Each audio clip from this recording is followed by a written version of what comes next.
The Egypt Game, Chapter 4, The Egypt Girls.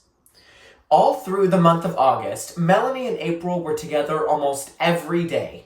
They played the Paper Families game and other games, both in the Ross's apartment and in Caroline's. They took Marshall for walks and to the park while Mrs. Ross was gone to her class, and almost every day they went to the library. It was in the library in August that the seeds were planted that grew into the Egypt game in September in the professor's deserted yard. It all started when April found a new book about Egypt, an especially interesting one about the life of a young pharaoh. She passed it on to Melanie, and with it a lot of her interest in all sorts of Egypt stuff.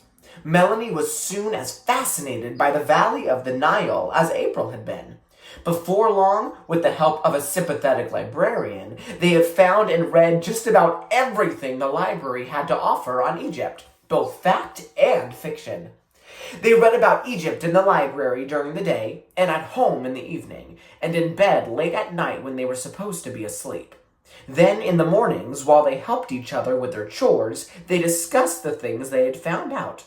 In a very short time, they had accumulated all sorts of fascinating facts about tombs and temples, pharaohs and pyramids, mummies and monoliths, and dozens of other exotic topics. They decided that the Egyptians couldn't have been more interesting if they had done it on purpose. Everything, from their love of beauty and mystery to their fascinating habit of getting married when they were only 11 years old, made good stuff to talk about. By the end of the month, April and Melanie were beginning work on their own alphabet of hieroglyphics for writing secret messages, and at the library they were beginning to be called the Egypt Girls. But in between all the good times, both April and Melanie were spending some bad moments worrying about the beginning of school. April was worried because she knew from experiences, lots of it, that it isn't easy to face a new class in a new school. She didn't admit it, not even to Melanie, but she was having nightmares about the first day of school. There were classroom nightmares and schoolyard nightmares and principal's office nightmares. But there was another kind, too, that had to do with an empty mailbox. In the whole month of August, she had had only one very short postcard from Dorothea. Melanie was worried, too, but in a different way. School had always been easy for Melanie, and even though she wasn't the kind who got elected class president, she'd always had plenty of friends. But now, there was April to think about. April was the most exciting friend Melanie had ever had. No one else knew about so many fascinating things or could think up such marvelous things to do.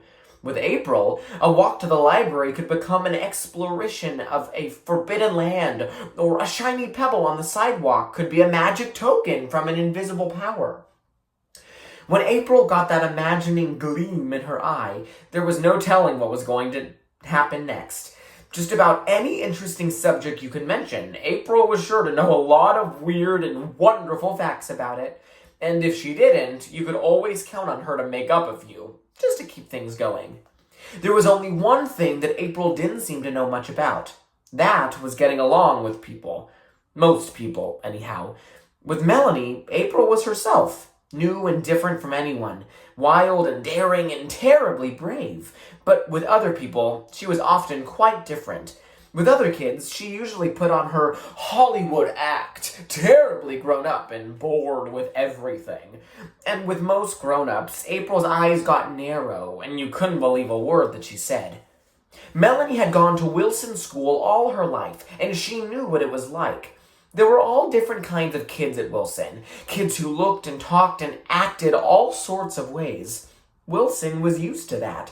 But there were some things that Wilson kids just wouldn't stand for, and Melanie was afraid that April's Hollywood act was one of them. And Melanie wasn't entirely just guessing about how her schoolmates would react to April. A couple of times when April and Melanie had been at the library or in the park, they'd run into some of the Wilson kids Melanie knew, and you could see right away that April wasn't making the right kind of impression. And it was going to be worse at school, where every kid would feel duty-bound to do his or her part in trimming the new kid down to size. Melanie had a feeling that April wasn't going to trim easily. The thing that worried Melanie the most was the eyelashes. April was still wearing them a lot of the time. She'd gotten so she didn't wear them to the library because she still had trouble reading through them, but even if she hadn't had them on all day, she always put them on when it was time for her grandmother to come home. Once, Melanie asked her why. "She doesn't like for me to wear them," April said. Melanie thought about that for a minute. Then she said, "You don't like your grandmother very much, do you?" April just shrugged, but her eyes got narrow. "I don't see why," Melanie said. "She seems pretty nice to me." "She doesn't like my mother," April said. "She doesn't even think that Dorothea's going to send for me to come home pretty soon." "Did you say so?" "No, but she thinks it. I can tell." Then, just at the beginning of September, with school only a few days away, came that exciting day when the Egypt game began. April and Melanie and Marshall were on their way home through the alley when, by the sheerest luck, Melanie noticed the loose plank. It had moved stiffly that first time, with a reluctant, rusty yelp, and they peeked through into the hidden and deserted yard. It was fascinating, so weed-grown and forgotten and secret. But then came the most unbelievably wonderful part of all. There she was, waiting for them in the shed. Nefertiti, the beautiful queen of ancient Egypt, like a magical omen, or as April put it, a beautiful messenger from out of the ancient past. There had to be something terribly out of the ordinary about it. Why, it had only been a few days before that they read all about her and admired a picture of her lovely sculptured head. And there it was, almost like magic. Very much like magic, in fact. And that's the way the Egypt game was, from the very beginning.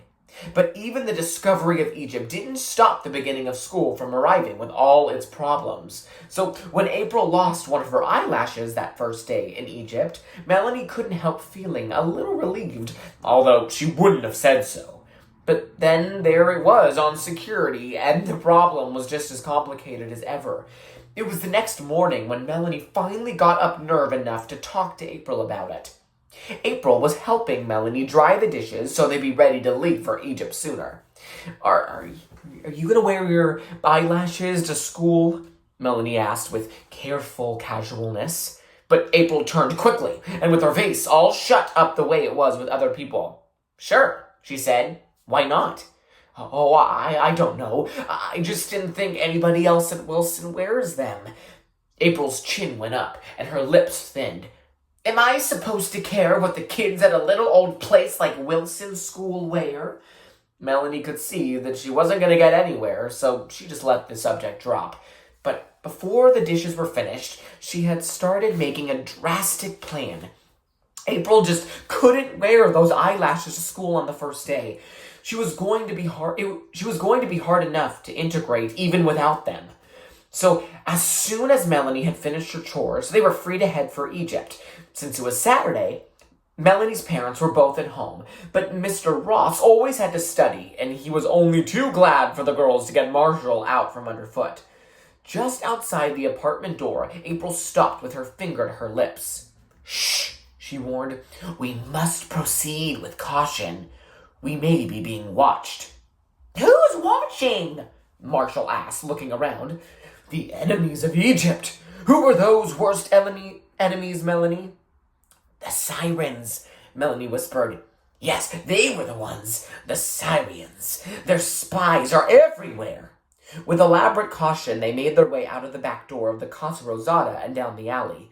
They went the wrong way first and took evasive action through a garage and around a stack of garbage pails. Then they crawled through a piece of cement pipe and started to make a run for it, but they had to go back for Marshall, who was still in the pipe, all tangled up in security's legs. When they finally arrived at the fence, they were out of breath. "All clear?" Melanie asked, looking both ways. "Yes. For the time being," April breathed, "but they almost had us. That was a close call back there in the tunnel." "Close," Melanie agreed, "but we fooled them." With that, they shoved Marshall through the hole in the fence and crawled in after him.